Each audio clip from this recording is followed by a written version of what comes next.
విశ్వశాంతిని కాంక్షిస్తూ అయోధ్యలో మహాచండీ యాగాన్ని నిర్వహించనున్నట్లు తెలిపారు టీటీడీ మాజీ ఈవో ఎల్వి సుబ్రహ్మణ్యం.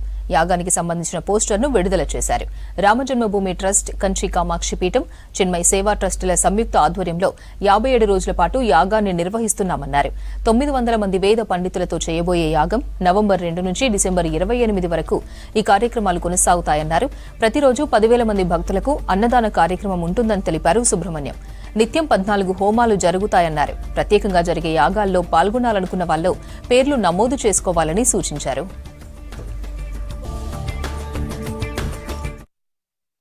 సుమారు 900 మంది ఋత్విక్కుల్ని ఏర్పాటు చేసుకుని ఇందులో ప్రత్యేకంగా అన్ని ప్రాంతాల వారిని కూడా మనం ఈ యాగంలో చూడబోతున్నాం.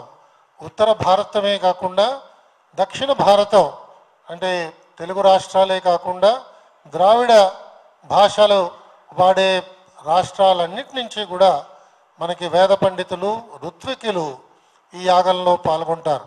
ఇప్పటికే యాగశాల నిర్మాణం చాలా చురుగ్గా జరుగుతున్నది. ఈ తీర్థ ట్రస్ట్ వారి యొక్క ఆమోదంతో ఏర్పాట్లన్నీ కూడా జరుగుతున్నాయి. రామజన్మభూమిలో ఈరోజు తయారైన అద్భుతమైన మందిరానికి అనేక మంది మన ప్రాంతం వాళ్ళందరూ కూడా ప్రత్యేకంగా తెలంగాణకి ఏర్పాటు చేసిన ఆ కమిటీలో పనిచేసే అవకాశం నాకు కూడా లభించింది. మనం చాలా పెద్ద మొత్తంలో ఆ మందిర నిర్మాణానికి కూడా మన భక్తులందరూ కూడా పాల్గొన్నారు. వారందరికీ ప్రత్యేకంగా ఆహ్వానాలు కూడా పంపించడం జరుగుతున్నది.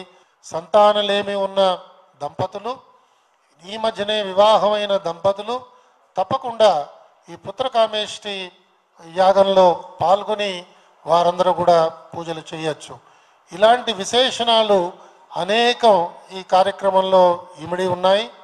కేవలం ప్రపంచ శాంతి కోసం, దేశాభివృద్ధి కోసం మాత్రమే సంకల్పంతో చేస్తున్న ఈ యాగానికి మీరందరూ కూడా తప్పకుండా తగిన ప్రోత్సాహం ఇవ్వాలని, దీనికి ప్రాముఖ్యత ఇవ్వాలని, భక్తులందరికీ కూడా చేరవేయాలని నేను మా కోర్ కమిటీ పక్షాన అందరినీ పేరు పేరున మీ అందరినీ ప్రార్థిస్తూ